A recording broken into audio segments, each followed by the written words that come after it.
si el principal objetivo, además, del Gobierno de coalición que presido es cerrar la puerta a Bildu, ¿cómo esa fuerza va o puede llegar a ser la voz mayoritaria de Navarra en el Congreso de los Diputados?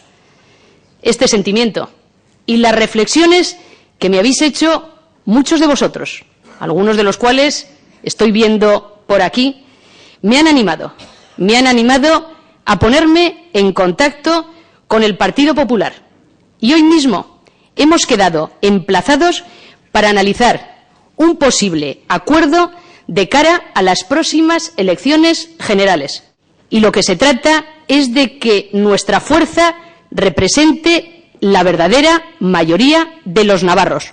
UPN tiene que ser la voz de Navarra en el Congreso de los Diputados. Numerosos ciudadanos de nuestra comunidad, estoy segura que nos agradecerán que sepamos anteponer los intereses generales a los intereses de nuestro partido.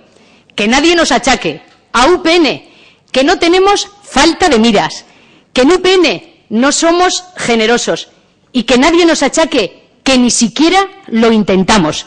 El camino no va a ser fácil, pero Navarra se lo merece. Muchas gracias y buenas noches.